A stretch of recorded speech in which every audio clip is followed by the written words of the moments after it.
Hi, and welcome to The Individual Animal, a podcast about dogs, people, and discrimination. I am Regina, and that's Nikki. Hi, guys. Welcome to the Individual Animal. Today we have a very exciting guest with us. Officer Dave Contreras is here from the Commerce ISD Police Department. He works in Commerce, Texas for the Commerce High School with one of our granted detection dogs, K9 Coco. Hi, Dave. How you doing today? Hey, how are we doing? Thanks for coming on the show. So Dave is a participant in our grant program, our detection dog grant program that we currently are campaigning for. He got a dog from our grant program. How long have you had Coco for? I've had Coco since December 2017, and before that, let me just thank you for having me on here, talk about my experience and talk about K9 Coco. K9 Coco is a former shelter dog from Pflugerville. Pflugerville, Texas is kind of central Texas. If you're not from Texas, it's not going to matter. It's very south, I guess, from you. But from what I heard, Coco spent a few months at the shelter without being adopted. And, of course, until Animal Farm Foundation kind of rescued her. Coco is trained in narcotics detection, so she is a drug dog. She will locate and alert on cocaine, heroin, meth, MDMA, ecstasy, and marijuana. K9 Coco and I search for these narcotics at school, and we search vehicles in the parking lot, lockers, backpacks, classrooms, really anything, school buses, everything like that. Fun fact, we are the only narcotics canine team in our city. Like, the sheriff's office has dogs, and they come when we need them, but dedicated in the city of Commerce, we are the only dog. So in addition to our work in our schools, we also help, and we have helped the Texas A&M University Commerce Police Department and the City of Commerce Police Department, who are our other two departments in town. So it's not just for schools, even though we work with the school district. We're out there helping with traffic stops and all of that. Just for everybody who's listening who's not aware of our detection dog grant program, we do offer dogs from shelters. We fund the training for them to become detection dogs for law enforcement agencies, and we give them to the law enforcement agencies for free. And they detect drugs and guns, and sometimes they detect tracking depending on what your department requirements are. So before I start talking way too much, which I tend to do, can you tell us a little bit more about your history with the department that you work for and what you did prior to getting into law enforcement? Yes, sure. So a little background on me. I've been a police officer for 5.5 years now. But I've been with my current department, the Commerce ISD Police Department, since August 2017. So before that, I did 3 years as a police officer at Texas A&M University Commerce, the university in town. And before that, I did dispatching for that department. And before that, I was a firefighter for the Commerce Fire Department. So I've been in public safety since 2012. And this right now is my favorite job. Why is it your favorite? What makes it your favorite? Other than working with Coco, what makes it your favorite? Oh, well, that makes it hard to answer because that was going to be my answer. I teach criminal justice at the high school as well. I didn't know that. That's really cool. Yes, I had no idea. Yes, ma'am. So when I got hired on, I started the program there, and this is my second year doing that. We have 2 classes. We have a beginners and kind of an advanced. And, it's kind of modeled after like a criminal justice class in college. Just very basic stuff, kind of prepping students to go into a degree in criminal justice or public safety. Wow, that's amazing. Does Coco get to join you for the class? I bet the kids would love that. Coco does sometimes. So we have a thing called Coco Fridays, and when the students listen to this, they're gonna be like, Officer Dave, because that's what they call me. Officer Dave, you're lying. We haven't had a Coco Friday, recently. And basically, she has a bed and a crate in my classroom, and sometimes she does come with me. But I find it that sometimes it's a little kind of a distraction because I everyone bet. wants to love on her, and of course, she's a lot more nice to look at than I am, so she kind of takes away from me. So, Well, so okay, so let's keep talking about the kids because I think I want to know, and I know our listeners want to know, like, what is the school like? What are the kids like? And why was it a good choice to have a detection dog there at the school? well, so at Commerce ISD, when I came in August 2017, they used to contract with another department that would bring their dogs every once in a while. It was a random schedule, but they would come in and bring their dogs and do a narcotic sweep and stuff. But they would literally show up and then they would run the dog and then they would leave, So unfortunately, and of course, there's no way of proving this, but I've heard stories of, I mean, the kids would see a foreign police car pull up to the parking lot, and all of a sudden, some students would, go to the restroom or whatever, and so, I've heard those stories. But now with Coco there, I mean, she's there all the time. You never know when we're gonna go to your classroom and check. But in addition to being a drug dog, Coco wears many different hats. For example, she's helped me in like calming down individuals in tough mental states. There's just something about her that's calming and soothing. She appears to know when people aren't having a good day and she acts accordingly. For example, instead of her usual excited approach, she'll slowly approach as to show sympathy when someone's kind of not feeling well or maybe they're having a bad day. I don't know how she does it or how she knows, but dogs are just like incredible, and I don't think I'll ever be able to fully understand their capabilities. That is amazing. Yeah, I think a lot of people listening to this probably have similar experiences with their dogs. And yeah, it's inexplicable. I'm sure science at some point will understand it, but for now it's just kind of that mystical bond between dogs and people.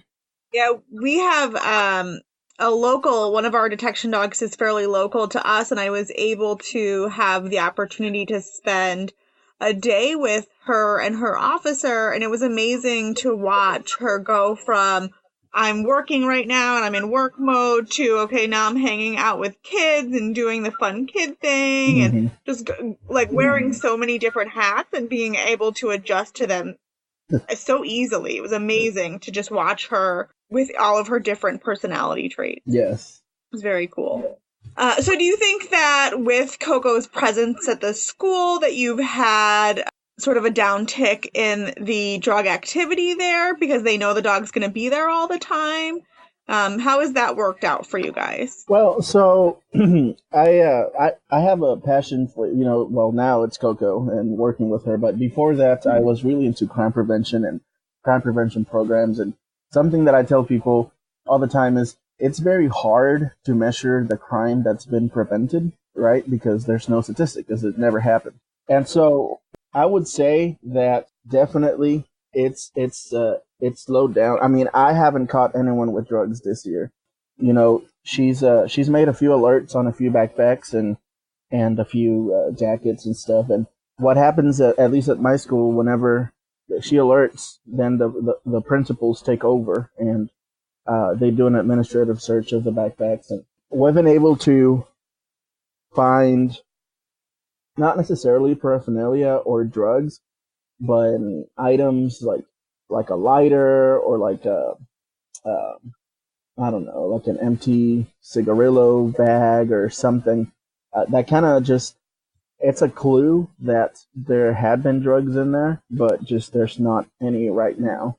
And so I think that I mean, they know Coco is there every day, and I mean that's a great crime prevention tool. Well, were the kids excited when, do you know how the kids felt when she first got there? Were they excited because everybody's excited when there's a dog, or do you think maybe they So, were a little nervous Or did it depend on that the she was going to kid? be there? well, it did, and of course, even though dogs are awesome, there's some people that do not like dogs in general, and and that's completely okay, and that's something that I keep in mind. I try my hardest to remember who's not a big fan of dogs, so that maybe Coco doesn't approach him or whatever. But I think for the most part, it was an exciting thing. So I was telling you that I teach criminal justice classes, so I had to be gone for 2 weeks in December of 2017. So the kids had a sub. So I told them why I was leaving, and so they were all super excited.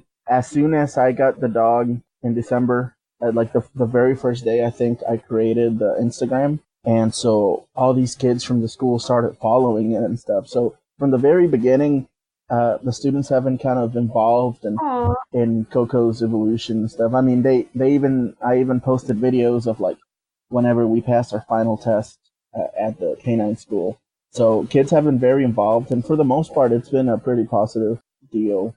So then has she helped build your relationships with your students and with the other students at the school? Has she helped create a better relationship with you and the kids there? And then also, so this is sort of a longer question, I guess, but have you noticed some of our officers who have dogs in schools, they say that they've noticed that the dogs help kind of break the ice among the kids, and they can help sort of diffuse tension, especially when maybe there's a bullying situation. They can bring the kids together. Have you noticed any of that with Coco? Oh, absolutely. One of the very first things I noticed about being a canine handler, which, by the way, Coco is my first police dog, is that, so I like to think of myself as a pretty outgoing guy. I've always had a good relationship with the public when I'm at work and when I'm off work too. But I mean, if you were to follow me on a daily basis, just one day, you'll find that people will say hi to Coco before they say hi to me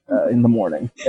And so, I mean, definitely the dog. I mean, Coco is an icebreaker. She's a great public relations tool. People want to talk to people that have dogs. And so that's very important to us to myself. I'm not going to speak for all of them, but as a police officer, especially in today's times where maybe sometimes there's a little distrust with police and situations we see in the media and everything like that. But I mean, even for the most part, Coco will get people to talk to me, and I think that's a great thing. Coco has quickly become a very important staff member at the school. She even has her own staff ID, and also she has yeah. And it's way better than mine. She's so photogenic, I'm telling you. And she's also included in the staff section in the yearbook. So it's Coco Contreras because she's my daughter, so she has my last name. I want to make sure our listeners know. So we'll make sure that they go to the Facebook page, but just so everybody knows, Coco wears the cutest sweaters. I mean, you put her in the cutest little sweaters, and it makes me happy every time I see her in them. I can't help but smile. I just smile, and she has a great smile. I can only imagine what it's like to see her in person. I can't. Yes, she's so cute. Yeah. So part of the reason she wears the sweaters is because sometimes I feel bad because it's cold outside. And, she doesn't have very long fur. And I've never been a dog, so I don't know what she feels like, but I just want to make sure to protect her. My chief Joe Venable, sometimes he's like, now Dave, be careful what you put Coco in. She's gonna look too cute. She's a police dog. And of course he's kidding. She wears bows sometimes on her collar and everything. And people ask me like, what's her favorite color? Well, Coco told me her favorite color is pink. So. Oh. Well, I love that on your car, at least I think you still have it on your car. I saw you had like a pink paw print and it said K9 Coco above it. Yeah, it says like by the door. Yeah, it says Coco. So a lot of law enforcement vehicles, the K9 units, they'll have their dog's name on the door or like on the back window, and it's kind of a tradition thing. So Coco's isn't pink. So. Yeah, and she has that pink bow that she always wears too, right? That's a pretty defining part of her outfit. The bow. Yeah. Well, so kind of. I've kind of gotten away with the bows because, believe it or not, it's pretty hard to find like bows that are just clip on, and I'm not crafty at all, and I hate to bother my wife about it, and so instead she has a pink badge. So her badge is 3/4 of the size of my badge, and instead of the blue in the middle, like mine and my Chiefs badge, it's pink because that's her favorite color. So did someone make that for you? Who made that for Yeah, you? so it's actually a pretty interesting story. So down in Huntsville, at the prison museum, they have prisoners in the metal shop or leather shop make all kinds of items, and they actually make really cool stuff. And of course, you have to pay them for it. But I got a belt made, a leather belt made there a while back, and they did a really good job. So whenever we were looking for a badge for the dog, we didn't want a full size badge because it would have been too big for her. And so I called the prison up and I asked them, "Hey, so here's what I have in mind." And they took my idea, and they told me we've never done anything like that. I mean, we make badges all the time. So they're like, "We never made a canine badge, but we'll give it a shot."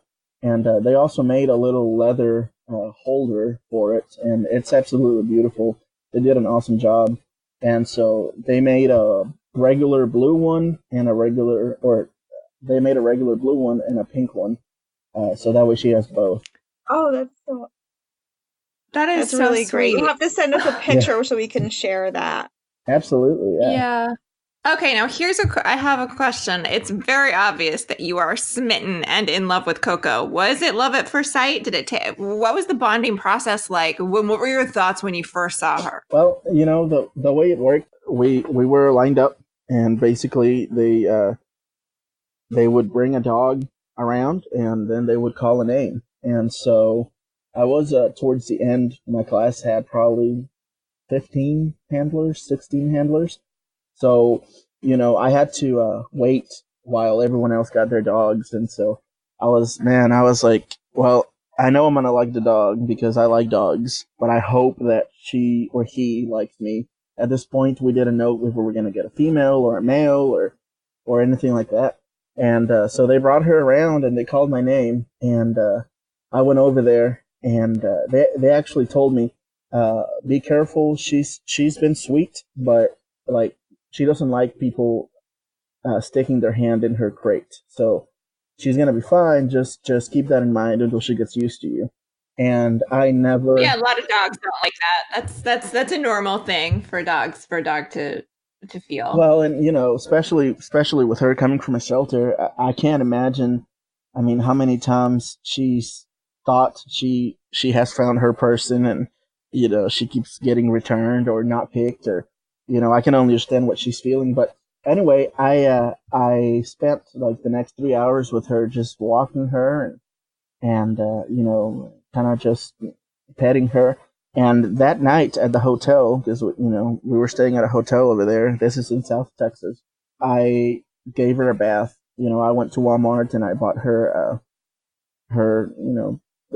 supplies and everything like that, and I gave her a bath at the hotel room. And I feel like that's when we kind of started really bonding. She let me lift her little paws up and everything, and she never once growled, or I think she felt comfortable with me. And so here's a funny tidbit of information. That very first night, she was licking me, licking my arms and stuff when I was petting her, and my arms started turning red and they started itching. And I was like, "Oh my god, I really like this dog. Please do not let me be allergic to her because I'm allergic to cats. I'm allergic to guinea pigs, just random stuff." And so that's what it was. Her saliva actually caused an allergic reaction, but only for the first night. I mean, every other time she's licked me since, and she licks me all the time because she likes to give kisses. Nothing. So I was just so glad. I was like, no, like you found the perfect dog, and and your body can't handle it. So, but anyway, we've just bonded since then, and so I was saying this is down in South Texas. My wife and and our other dog actually surprised us down there. She did not tell me she was gonna make the 6 hour drive down there. And I was eating at a restaurant and they showed up. And so the dogs got to meet each other, the second day, and they were fine since the beginning. I mean, maybe like the first 5 minutes they were, kind of investigating each other. And of course, Coco was like, okay, so now I'm with a human and you're telling me there's another dog, And so, yeah, I mean, since then, Coco has been comfortable with me and I've been comfortable with Coco. What's your other dog's name? So my other dog's name is Benji. And Benji is a 2-year-old Chihuahua Rat Terrier mix, and he was adopted from our local animal shelter here in Commerce. What's he like? What's his personality? Benji he's like, you know how people say like terrible twos with babies? That's Yeah. Benji, okay? Benji is full energy. He is unstoppable. He eats everything, like everything. We have a bird, and the bird spills seed and stuff, and Benji is like our vacuum cleaner. So Benji's just all over the place, and it's kind of a contrast to like Coco, because Coco has kind of a calm demeanor. Now, when she's playing, she'll be active, or when we're working, when we're searching for narcotics, she's on, but when she's just chilling, she's chilling. But Benji and Coco are best friends. Coco is about 40 pounds bigger than Benji, because Benji's like 12 pounds. But they've gotten along well since the beginning. When they play, sometimes they play kind of rough because they're dogs and they're siblings, and they're just like a regular pair of children siblings. I used to play pretty rough with my brother too. But even though Coco's like stronger, Benji holds his ground. But we have noticed that they get sad when they spend a lot of time away from each other. So they definitely love each other. So that's really great. So we mentioned a few times that K9 Coco has an Instagram page, which we will link to in the show notes. It's a really, you do a really great job managing her page. I get so excited when I get to see that, she has a new post up and I get to go check it out. And recently it was Valentine's Day, and I want you to talk a little bit more about what you did with K9 Coco on Valentine's Day, because I know that you do a lot of work, not just in the school, but for the community too. So can you talk about what you guys did? Yes, absolutely. So this one's a pretty great story. So, all right, this is the setting. A few days before Valentine's Day. So Coco's Instagram received a message from a guy named Brett. So Brett explained in his message that his girlfriend, Brinley, was a really big fan of Coco. Brett said that his girlfriend talked about Coco all the time. So with Valentine's Day approaching, he wanted to do something special for her, for Brinley, his girlfriend. So he wanted to know if there was any way that Brinley could meet Coco. So of course we had to help. Coco is more than a drug dog, as you know, she truly is a staple of this community. So we set up to where Brett and Brinley was going to have a picnic at the city park. And I was going to arrive at the park to give Coco just a regular potty break. Like, that was the plan. We're just going to show up, she's going to take a potty break. And then the plan was that Brinley would hopefully notice my marked patrol K9 unit, and that she would realize, oh, hey, Coco must be nearby because there's Coco's car. So then, hopefully, the plan was that Brinley would suggest to Brett, hey, we should go meet Coco since I'm a big fan. And so, that day, I met up with Brett once before, earlier that day, and just to kind of go over, finalizing plans, and everything went well. When Coco and I arrived at the park, we were noticed. Brett and Brinley, made their way over, and Brinley asked me very nicely if she could meet Coco, which that's important. I just want to say real quick, and I know that we probably talk about this a lot, but with any kind of working dog, even if they look like they're just playing or whatever, it's always good for people to ask the handler if they can either, even touch or disturb the dog, because sometimes service animals or, even police dogs, sometimes they're working even if it doesn't seem like it.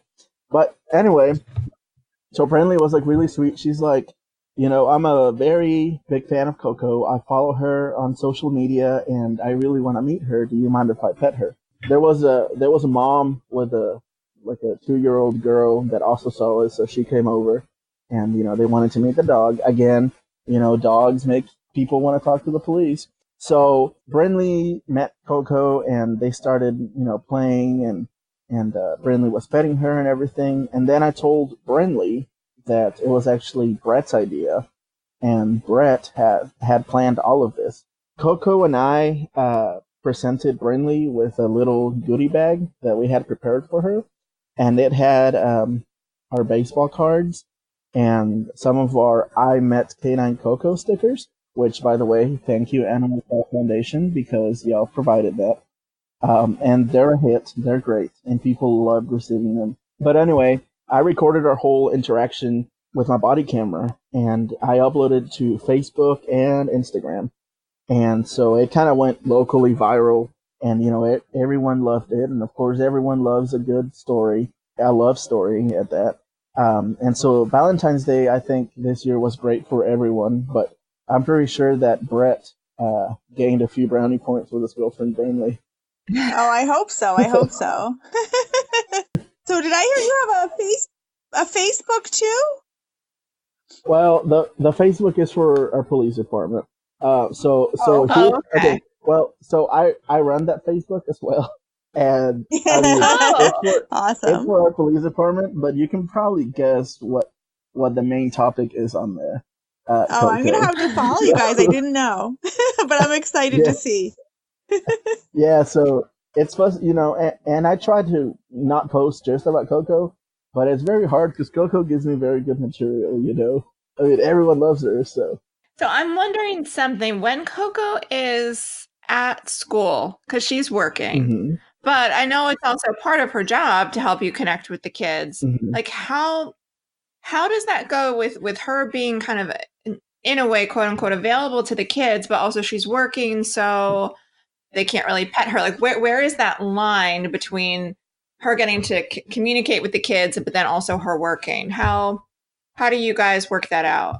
Okay, so that's a good question because I try to balance everything out. And, I did mention at the beginning that I do teach criminal justice classes. And so that takes 4 hours out of my day that I teach. And now, while I'm teaching, like, I'm still a police officer, and there's times that I have to leave the classroom to take care of an emergency or whatever. So it's tough because, like I said, I have to balance bringing her to the classroom because she'll be a distraction. Basically, I'll get jealous. People won't look at me.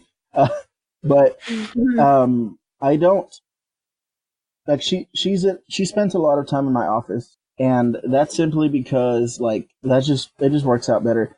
At the beginning, I tried walking her in the hallways like during class changes. There's a bunch of kids though, Mhm. and they'll all approach her and they'll be late to class, and it's more of a problem sometimes. So Coco gets her loving, all right from everyone, but it's kind of like I have to kind of manage that a little bit because otherwise, like it'll be all about Coco, and unfortunately, the school day has to happen like it should. But I mean, as soon as she comes into the building in the morning, we typically go visit the receptionist and probably K9 Coco's biggest fan, Miss Washington.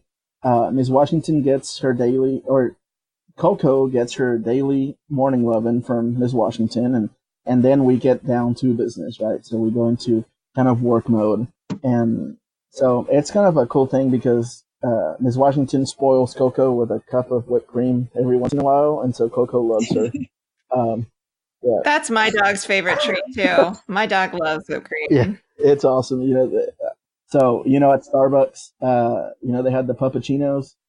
That's Coco's Yep. favorite. So it's just whipped cream. So yeah, and so like I said, she has two beds and two crates. One in my office, and it's really her office, but she kind of just lets me have a desk and a computer there. And then she has one in my classroom, and I'll claim the classroom as mine. But she's just the chillest dog, and she hangs out with me in her bed, or she sleeps while I do whatever I'm doing. So, but Coco loves her pets and belly rubs from students. You kind of have to catch us. Like a lot of the times, people will request like, "Hey, can I see Coco today?" And so I'll find them throughout the day. Hey, come on, come meet Coco, or come pet Coco. So I just have to kind of manage it. That's really cute. Yeah. Regina's dog also gets Starbucks whipped cream. He does. Yes, I will say I'm trying. Every podcast I talk like about my dog for like 50% of the podcast. So I was trying really hard not to even mention my dog this Yeah, time. you were doing pretty good. So I've been listening to your podcast, and I mean, you even mentioned that in one of Yeah, them. yeah. So I've been trying really hard, but you mentioned whipped cream and dogs, and I couldn't help it. I just had to mention it. Okay, so I'm going to ask a possibly controversial question, right? But Uh-oh. so yeah. So no, not too controversial. Okay. Although I'm sure, on our podcast, we don't stray away from controversial Mm-hmm. questions.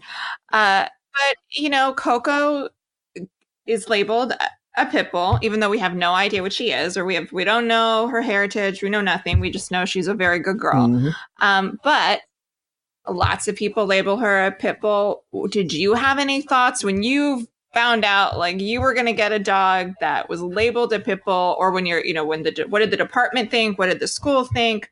Did people have problems because of the stereotypes? Well, so I actually wanted a pit bull, and of course, we talk about what's a pit bull. It could be anything. Yeah. We don't know what Coco is, but here's a little story of how I even had the idea to get a narcotic detection dog through Animal Fraud Foundation. So remember, I got hired at my department in August 2017. So in November 2017, one morning when students were getting to school, I get a call on the radio. They're like, "Hey, there's a loose pit bull, running around by the student entrance at the high school, and it's scaring people." So I'm like, "Okay, cool. I mean, I'll go take care of it. I don't know how, but I'm gonna go take care of it, right?" Because that's the one thing. Well, I mean, anyway. So when I got to the location, I saw a very sweet adult female dog, and she was light brown with some white on her chest, and she looked like she had puppies recently. And so I was like, okay, cool. So I have a dog here. It's not doing anything, and it's literally wandering around by the entrance. So one thing that I've always carried since I started being a police officer in my patrol car is like an extra leash, or a leash at that, a dog leash, just because you never know when you're gonna need it, right? So I put the leash around the dog's neck, and I kind of led the dog in the backseat of my patrol vehicle. And I noticed, I mean, that she was very sweet and very kind of outgoing. Like, she was kind of playful, but she didn't really know me. But she was like, okay, let's see what this guy's about. So we even took a few selfies. And so I took her to the animal shelter. Oh my gosh! Can you, if you have those pictures, can you like put them on your Instagram or Oh, something? yeah. I would love to. Yeah, I'll do that. I'll do that, absolutely. And so the story gets better though, because I took her to the animal shelter, right? Because what am I going to do with her? For safekeeping, because I figured, I mean, she looked healthy. I figured someone's going to miss her, like the owner or whatever. And, where do most people check when their dog gets lost? They call the animal shelter. Hey, have you picked up our dog? So I took her there, and also I posted the selfies of the dog and I on our police department's Facebook page, hoping that the dog owner would kind of see the photos and be like, "Hey, that's my dog." And so all of this was on November 6th, 2017. So over the next few days, I kind of stayed in contact with the animal shelter because I wanted to see if, the owners had come claimed the dog. And in conversation with a City of Commerce police officer, Officer Billy Hill, who is retired now, I learned that they had dealt with that same dog, like on the other side of town. Now it's a small town, so we're talking probably like 2 miles away, maybe. A few days before the dog's appearance at the high school, and if I remember correctly, it had been called in as an aggressive pit bull. I mean, literally, I've been in law enforcement for a while, and every call almost that we get about a pit bull, is, oh, it's aggressive, even if the dog is just like chilling, just because the stigma that they carry. But anyway, they had been unable to catch the dog at that time, and so I showed Billy the picture, and he's like, "Yep, that's the same dog." So fast forward a few days to November 9th. This is 3 days after I'd taken the dog to the shelter. Uh, the shelter said the owners had not come forward yet. And unfortunately, due to them being like over capacity at the time, the dog was going to be put to sleep at the end of that business day. So I was like, oh my god, what the heck? So I called Officer Billy Hill, and I caught him up with the situation. Billy knew a lady that works at the university, at Texas A&M University Commerce, who he thought might be able to foster the dog because she has a lot of land and she's just like an animal lover. So Uh-huh. we went and talked to the lady in her office at work. We did not, we didn't tell her we were coming. We kind of just showed up, two uniformed police officers, at this lady's office. But anyway, so she talked to her husband, and I know. So she talked to her husband, and she said, "Well, if you can get the dog, maybe like we can probably house the dog for a few days until you guys find it a forever home." And so, with the end of the business day, like creeping and rapidly approaching, the we knew the dog was kind of like running out of time. This was like maybe at 3 p.m. And end of the business day, of course, it's at 5. So we were like, okay. I mean, we were literally outside of the ladies' building in the university parking lot, just brainstorming. And this is a dog that we had each met once, and I mean, we knew nothing about the dog, but so we went to the animal shelter, and we're like, "Hey, I know you're about to put this dog down. What are the chances that you can let us adopt the dog?"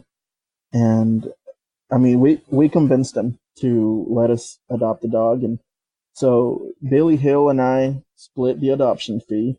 And there's even an adoption. There's even a picture. When you adopt a dog at a shelter, they take a picture. I adopted and saved a life, or whatever. There's even a picture of us with the dog, Oh. and so I know there's a lot of pictures, and so we kind of had a shared custody of the dog.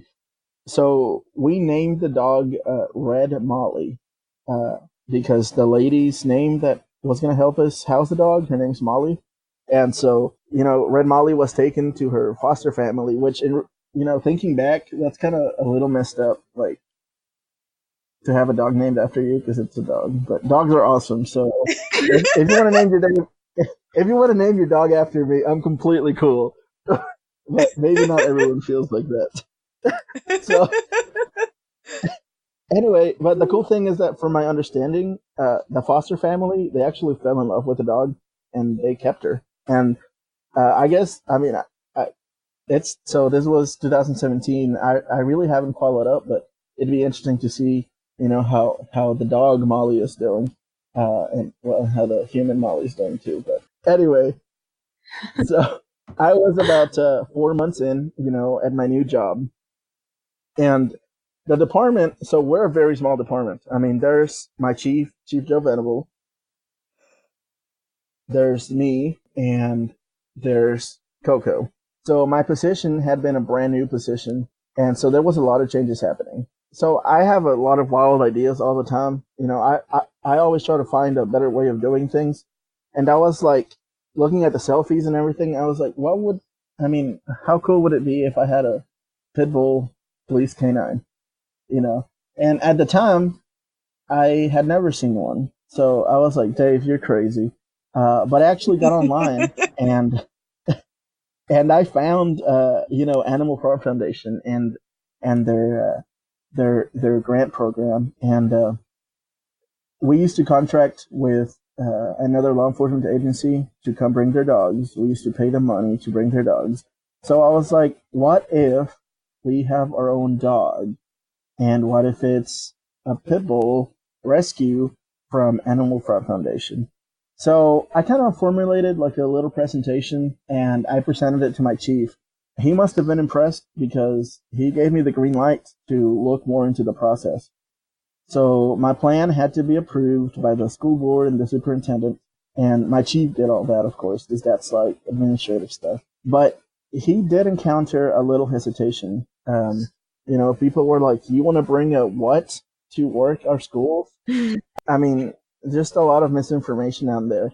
But it did ultimately get approved, and I was set to attend K9 Handler School the second week of December, and that's when I got paired with Coco. So from very beginning, I mean, November 6th is when Molly showed up at the high school, and I rescued her and everything, and then the December 12th was the beginning of K9 school. So a lot happened during 1 month. Wow. Yeah, but I mean, I think, I mean, it's a really great thing that happened still.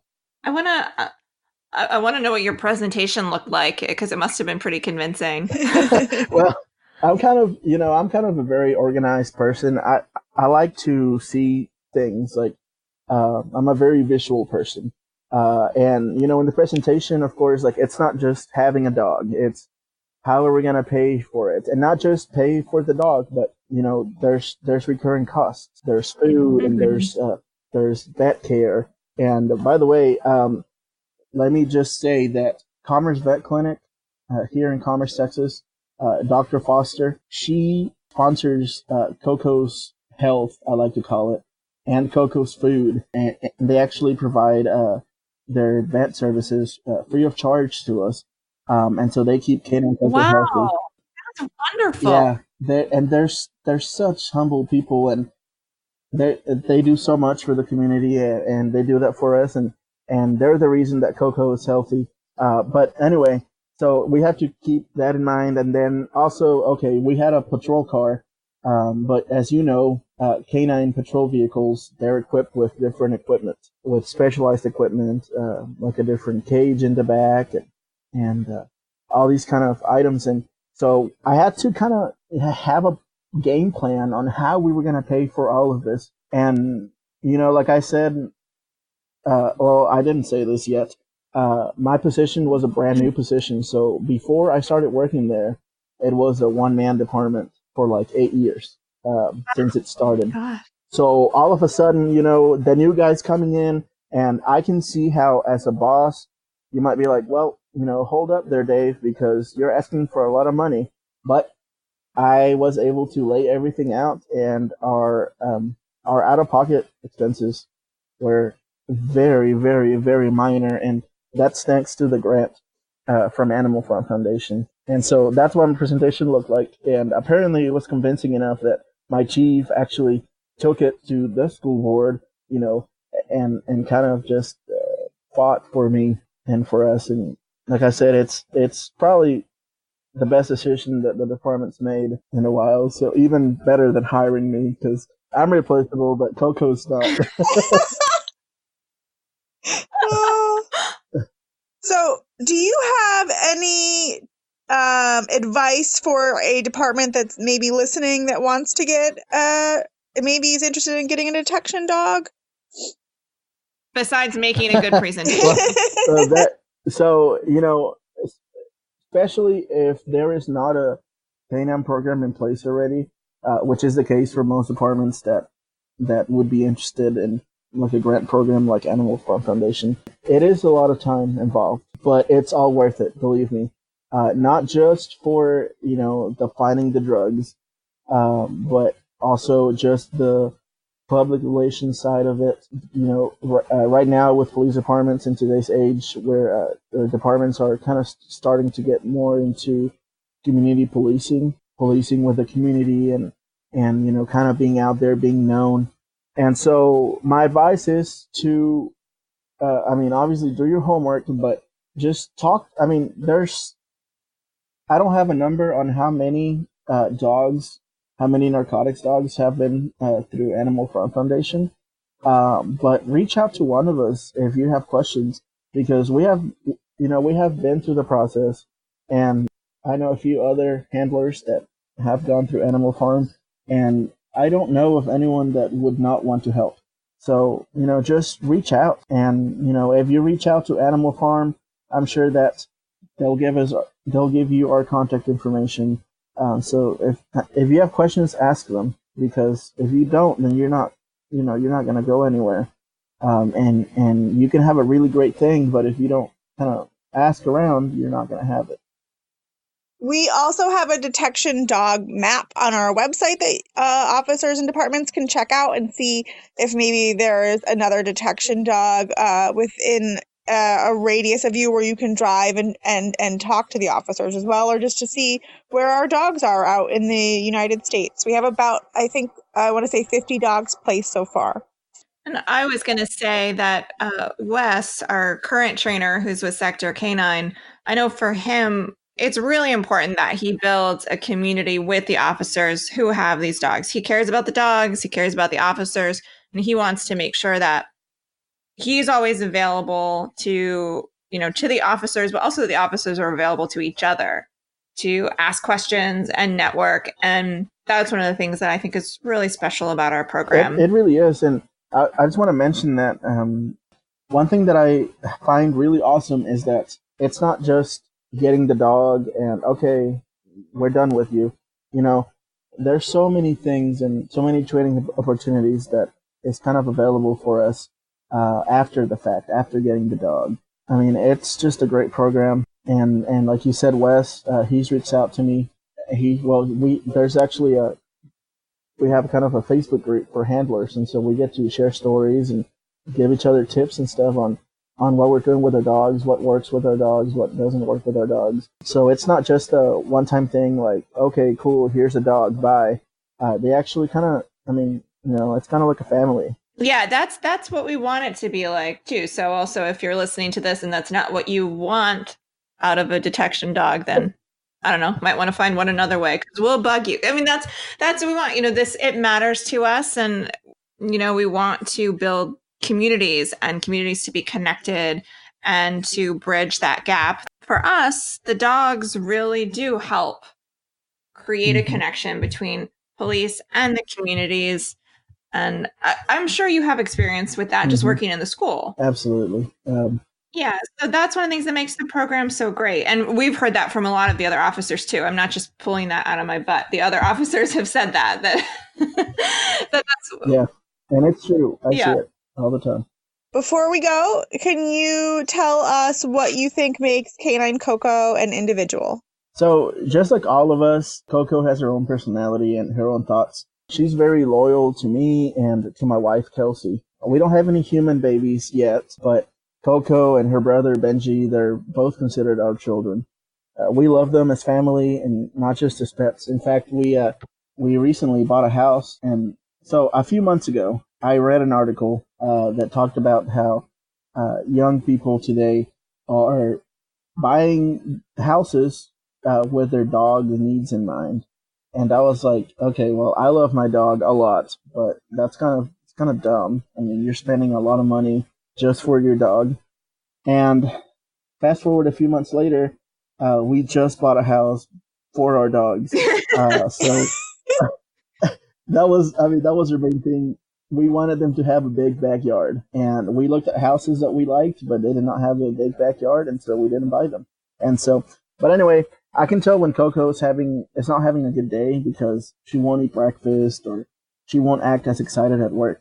But I mean, don't we all have bad days? One thing that she loves, though, is a very special toy. In fact, it's the one toy that always gets her excited. The toy is an orange tennis ball with a blue handle. And this toy is important because it was given to us by another K9 officer during one of our trainings. So we get together with other police departments to train our dogs together. This toy was given to us by Officer Patrick Turner of the Prosper ISD Police Department and his K9 Cavs. Officer Patrick Turner is unfortunately no longer with us, but we will always remember him literally every time we play, train, or deploy to search for drugs, because that toy has become a favorite toy. And sometimes that toy is the only reward that she'll work for. So I just wanted to mention that, and that's pretty special too. So. Oh man. Mm-hmm. This has been such a pleasure. I think that, I don't want to make any of the other officers upset, but I'm pretty sure you're my favorite handler canine team that we have, just because I get to see every day via your social media the connection that you have with Coco. It really hits me in the feels every time I get to see a new picture of you guys just having a good time together in the community. She's not just saying that because it's true, because there are lots of times where she'll message me like, oh, have you seen this on K9 Coco's Instagram? Or I will message her, or I'll message her, have you seen this yet? And we send each other links all the time. So this is, we're like kind of both fangirling talking to you right now. That is very sweet of y'all. And, that's an effect that Coco has on a lot of people. And, of course, she has that effect on me. I love Coco. And so I'm glad that I can kind of share that feeling with other people, because it's just, I mean, dogs are incredible. And of course, I'm biased when I talk about Coco, and, Benji is special too. But I kind of spend more time with Coco, and, of course, I'm biased because she's my dog, but she's just incredible. And I'm just so happy that Animal Farm Foundation made everything happen, and that everything has turned out the way it has. And so I'm very thankful for you guys. I know that we probably email each other like once every month or every 2 months for different reasons. But I feel like you guys are always there if I need anything. And I know that you guys, or hopefully you guys, feel the same way about me. We love spreading, the word about you guys and the work that you do, and Coco kind of being an ambassador, not only for shelter dogs, but also for, those mixed breed dogs that people call pit bulls. And so I'm just very thankful. We are thankful for you. And that's a really beautiful note to end on, because I also feel like if we don't end this soon, we could probably talk for another hour. Yeah. Yes. We'll have to do a follow-up show. Yeah, I was going to say, just back. Yes, absolutely. Well, thank you so much for being here. Is Coco with you right now? Is she in the room? So Coco is actually home. So she had her dinner, and right now she's probably sleeping. Well, give her a belly rub and tell her it's for me. Yeah. Yes, I will. And thank you so much for having me, and having us on here. It's really nice to know that Coco is spreading love, not just in our local community, but also all over the place. So, well, we really appreciate everything that you guys do for the community. Yes, ma'am. Thank you. If you enjoyed this podcast and you like the work that we do to bring dogs and people together to end discrimination, you can visit animalfarmfoundation.org/donate and make a donation to one of our programs. You can follow AFF on Facebook, Instagram, and Twitter. You can also follow our individual animal podcast page directly on Instagram and Twitter. This podcast was produced by Animal Farm Foundation and edited by Nicole Yucum. Please don't forget to like, subscribe, and review. Thanks for listening.